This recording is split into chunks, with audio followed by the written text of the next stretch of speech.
folks? This is a summary book list review. Yes, that's what I'm doing. I have read 79 books in 2023 as of December 6th. So technically, this isn't all the books that I read. We're gonna say 79 because that's how many I've finished by the filming of this video. So yeah, let's get into it. Let's make it snippy.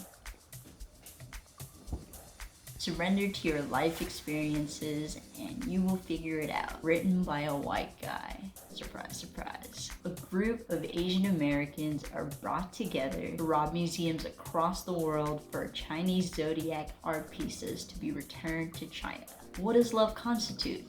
Everything. Consensual non-monogamy is often misunderstood. This has great lessons on creating and maintaining relationships of all kinds that we could all learn from.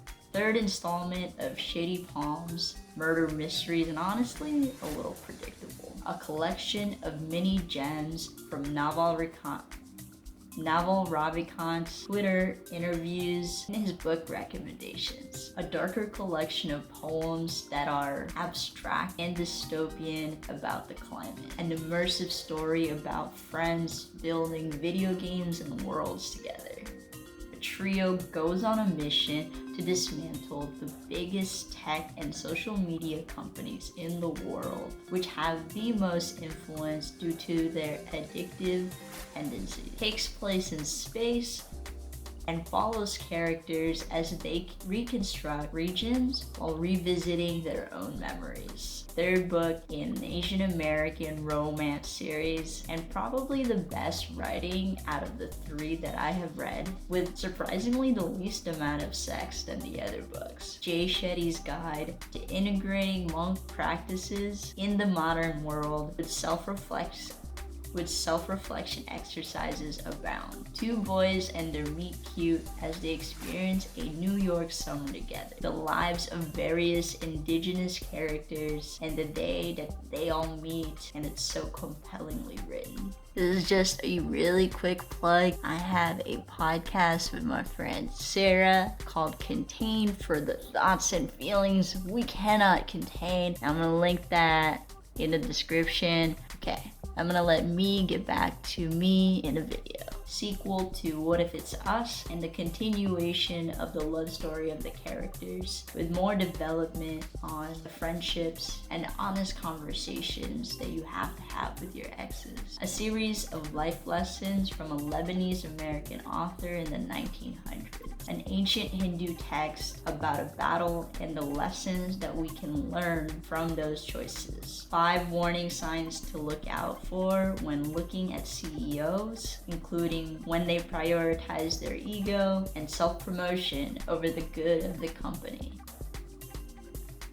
This is a love story about 2 young boys living in Texas in the 1980s. Their parents, love, unity, and the reality of the world and universe outside of just themselves. The main character is a black woman that spends the entire book reconciling a decision that she made when she was 17, and the things that family will do for one another to protect each other, themselves, and their image within their communities. Speaking from the black experience in the UK, the main character grapples with the weight of his identity and love.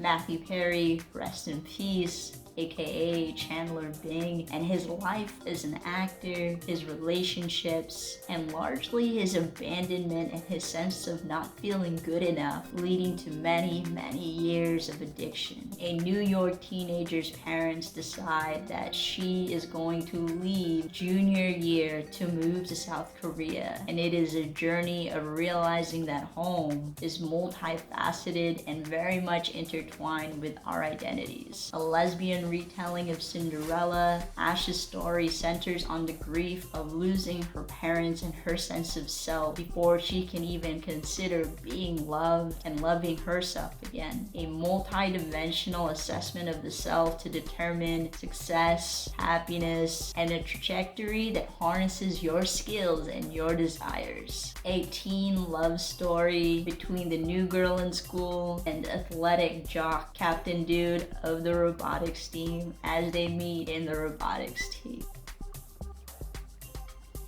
a graphic novel depicting what it's like to be an American-born Chinese, an ABC, juxtaposed with a mystical monkey king experiencing similar lessons of self-hatred due to the othering of the outside world. How to automate your finances, breaking down your paychecks and expenses, and making it a no-brainer system. A comprehensive book on every kind of bond, terminology used in that market, and how to research, purchase, and grow bonds. Understanding that life will not guarantee you a one-track path, but sometimes one that no one has forged before might find you. Two men, Colonel and Surit, navigating the bureaucracies of a world in space as it struggles for beginning a war. Written by an author with autism, a teenager actually, with an endearing explanation of why he is the way that he is and why others like him act in the way that they do too. Sean Tucker, a photographer, a YouTuber, interviewer, artist, unravels the meaning in the making of art in our lives. Jay Shetty defines love for ourselves, for those that are around us, and a love of a purpose directed at serving others. A captivating memoir from the author's childhood of growing up in painful circumstances of poverty in 1900s Ireland. Demas shares his story of wanting to become a street god, gangs and drugs, to finding God and living with love and humanity again. Anthony Bourdain's first memoir, his experiences in the kitchen, what he sees in people, how he views the world, food, life, my favorite read of 2023. A bitter old man experiences the changes in his neighborhood and how he resists others' help as he grieves his wife's passing. A pre-teen-age book from the Front Desk series by Kelly Yang about a young Chinese girl helping her parents run their motel while navigating racism, immigration, and chosen family. Sam has just died and his girlfriend Julie is grieving, but suddenly he calls. The book that made me cry the most this year. A book full of Bruce Lee's incredibly profound meditations. This is a time travel book that has way too many rules. Comic about Jito, a chef in the modern age of the future, fighting for his spot to be recognized and also administer justice in an overhyped food industry. A book about breakups, friends, lovers, and all else. TJ is a senior, a debater, a soccer player, and is long identified as beautiful, according to the definition of being hairless, until she decides to prove otherwise. An unimpressive story about a best friend who dies and comes back to life. This was as obnoxious as I had expected and thus very on brand for Bretman Rock. This is a Filipino-American take on the Depression era noir of comics, aka a sad love story in the color blue-ish. A series of comics about life and a lot of self-loathing. This whole next few books is by Adrian Tomine, a comic book memoir of the author, serving for what not to do as you lament your mistakes. Take the risks, speak the truth, be alone, ask for help, do what is hard and what is necessary to live the life that you want. Life goes by really fast. Another set of comics about how life moves too fast, life sucks, and the dark places that the author's mind goes. A single narrative graphic novel, this one's a full story about a man, his love life, and a lot of strong women. And the movie adaptation, directed by Randall Park and starring Justin H. Finn, was actually surprisingly good.